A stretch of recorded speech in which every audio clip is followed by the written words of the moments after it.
కాని టైం అందరూ ఆఫీసులకు పోయేటువంటి హడావిడిలో ఉంటారు. అయినా మీరు ఈ టైంకైనా అటెండ్ అయినందుకు మీకు ధన్యవాదాలు. మోడీ పరివార్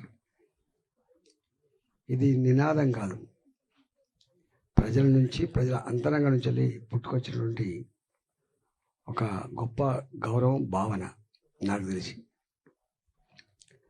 జనరల్గా మనకు అర్బన్లో ఉన్న వాళ్ళకి రాజకీయాల పట్ల పెద్ద ఇష్టం ఉండదు, నాయకుల పట్ల కూడా ఇష్టం ఉండదు.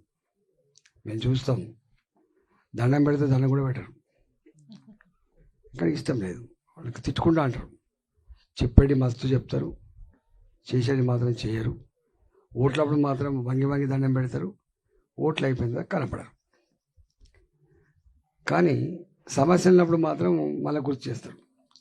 ఈ కార్పొరేట్ కోర్టు ఎత్తి ఈ రోడ్ వేయకపోయా, ఈ రోడ్ వేయకపోయా, ఇది జరుగు కొంచెం గిట్ట, ఈ మోరీ కట్టకపోయా, ఇట్లా అనేక విషయం.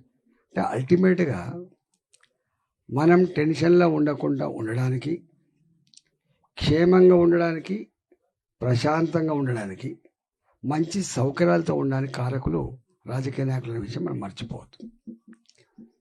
అంత పెద్ద బాధ్యత మనం వాళ్ళ చేతిలో పెడుతున్నప్పుడు మనం కూడా ఆచితూచి మన నిర్ణయం తీసుకోవాలి. కానీ అది కూడా టక్కన కూలపోడని, సుట్టపోడని, పరిచయం ఉండడని ఇట్లా చేస్తే కుదరదు. నేను చాలాసార్లు నేను స్టూడెంట్ ఉన్నప్పుడు చెప్పే ఒక మాట, చూస్ between efficiency and application, judge by practices not by promises అని చెప్పింది. హామీలు ఇవ్వడం కాదు, నీ ఆచరణ ఏందని చాలా ఇంపార్టెంట్. ఇప్పుడే వస్తుంది చెప్పిండు, కాంగ్రెస్ పార్టీ అనేక హామీలు ఇచ్చింది. అలా ఒక హామీ zero bill current. Zero bill దేవుడరు కానీ కరెంటు కోతలు సహా చచ్చిపోతున్నారు. ఇవాళ కరెంటు కోతలు చచ్చిపోతున్నారు. ఫస్ట్ టైం మళ్ళీ మోటార్ కాలిపోతున్నాయి, ఊళ్ళలో పంటలు ఎండిపోయినాయి ఫస్ట్ టైం. అంటే మాటలు ఎంత గొప్ప చెప్పిండ్రు. హామీల గురించి 100, అసలు 66 హామీలు, మీకు తెలుసో మర్చిపోయింటారు సమాజం కూడా, తెలంగాణ ప్రజలు కూడా. 66 హామీలు, 420 సమస్యలు, 6 గ్యారంటీలు. అలా మహిళా పాలసీ, మహిళలకు ఇచ్చిన గ్యారంటీలు చూసినా మీరు.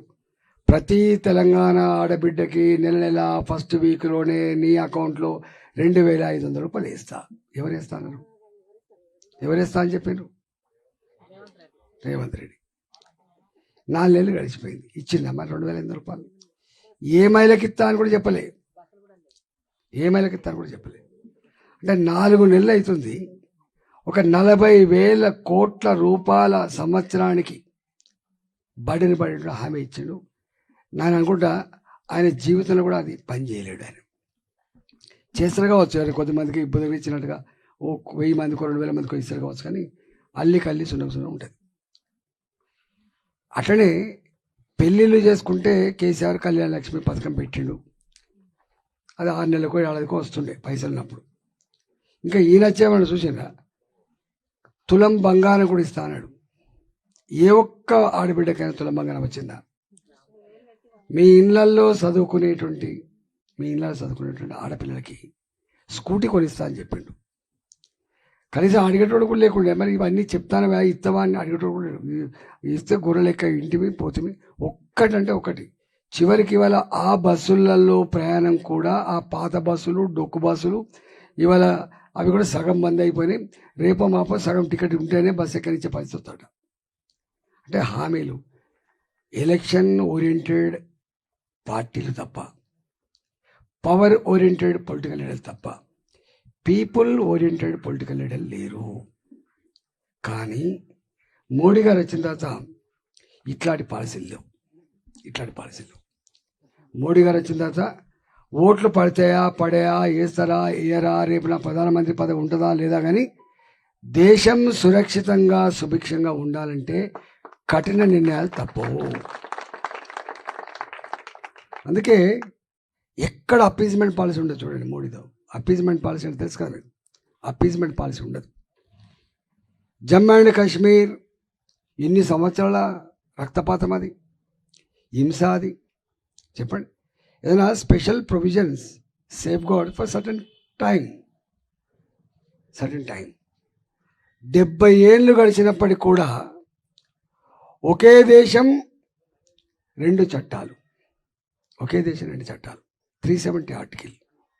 సైన్యంలో జైలు కావాలంటే ఎక్కడ వచ్చి బాంబులు పడతాయో, ఎక్కడ తుపాకులు మోగుతాయో, మా ప్రాణాలు అరిచేతులు పోతామో అనేటువంటి భయంతో బతికింది దేశం. ఈ హైదరాబాద్లో మాత్రం మెటల్ డిటెక్టర్లు పెట్టలేదు షాపుల ముందర. Dilsukh Nagar, Saibaba temple, Gokul chaat, Lumbini park bomb పేలుల తర్వాత మెటల్ డిటెక్టర్లు లేని షాపులు లేవు.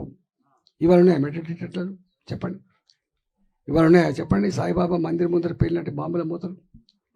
ఒక ప్రశాంతమైన వాతావరణం వచ్చింది. వట్టిగా రాలే అది.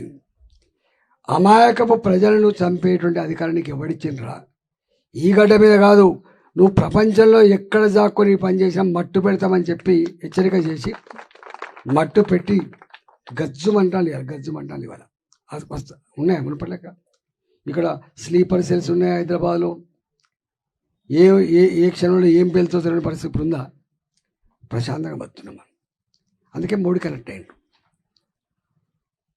మోడీకి ఎందుకు కనెక్ట్ అయిందంటే అభినందన్ తల్లిని అడగమని చెప్తున్నారు.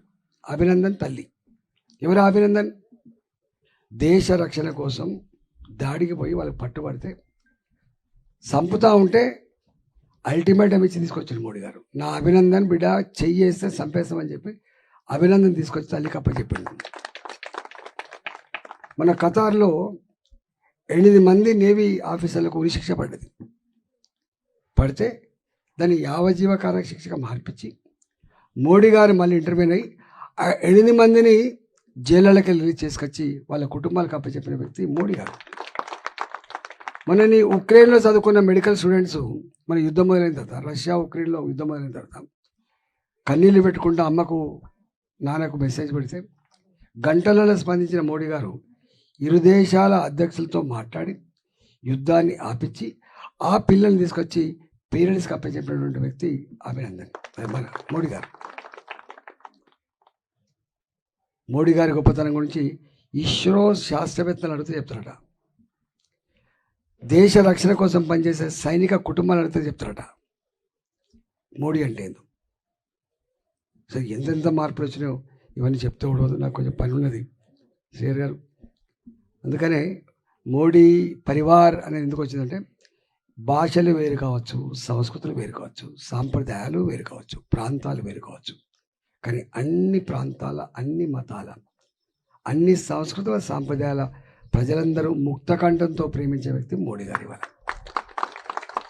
అందుకే ఫిర్ ఏక్ బార్ మోడీ సర్కార్, అబ్కి బార్ 400 పార్. ఈ నినాదం ఇచ్చింది పార్టీ కాదు, మేం కాదు. ఈ నినాదం ఇచ్చింది మీలాంటి వాళ్ళు ఇచ్చిండ్రు. అంటే ఇవాళ యథా రాజా తదా ప్రజ, యథా రాజా తదా ప్రజ, యథా ప్రజ తదా రాజా అని ఎక్కడ లేదు. ప్రకృతి విరుద్ధం అది. అందుకని 10 ఏళ్లలో నేను బతికితే దేశం కోసం బతుకుతా, మరణిస్తే దేశం కోసమే మరణిస్తా అని చెప్పినటువంటి మహనీయుడు మోడీ గారు. అందువల్ల ఈ పిచ్చిగా మాట్లాడుతూ ఉంటారు.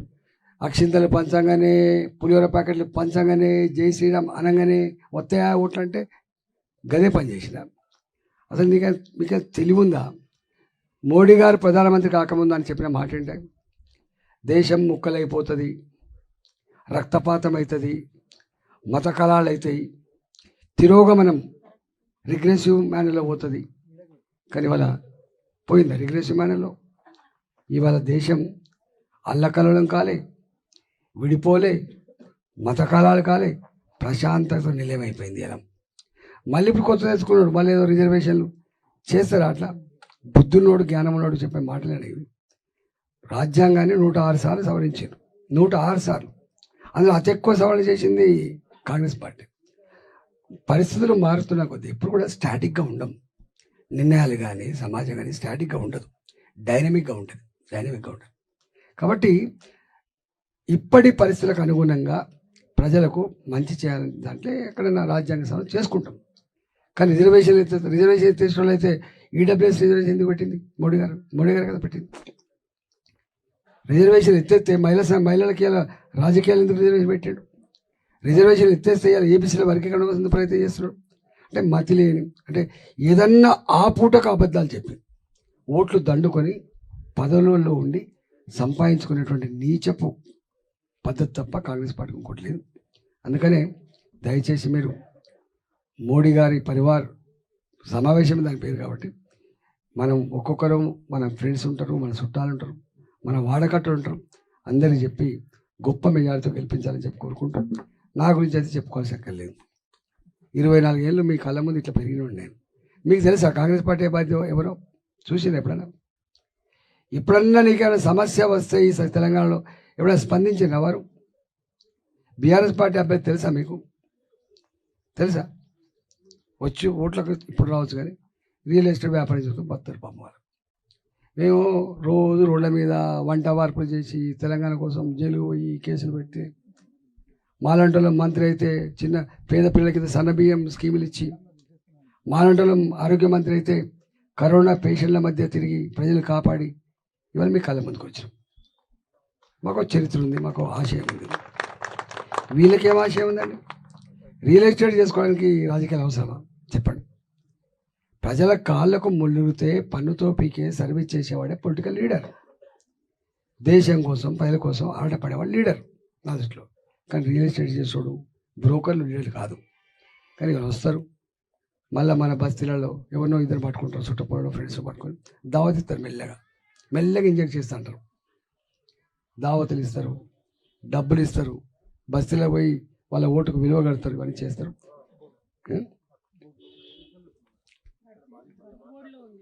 ఇది కూడా ఉందా? సరే, అవన్నీ అయ్యేది కాదు. మీరు మొన్న ధర్నా పెట్టినారు ఇందిరాపార్క్ దగ్గర, నేనే వచ్చిన, ఇవన్నీ మాట్లాడదాం. కొండ నాలుక మంది అయితే ఉన్న నాలుక పోయిందట. ధరణి తెచ్చిండు ఆయన. ధరణి తెస్తే మనం అనుకున్నాం ఏదైనా సమస్యలలో ఉన్నవాళ్ళు బయటపడతామని మనం అనుకున్నాం. కానీ లేని వాళ్ళు అందరూ అలా ఇరకపోయిండు, సమస్య ఇరకపోయిండు. అంటే గంత గొప్ప చెప్తుగా ఇప్పుడు అదే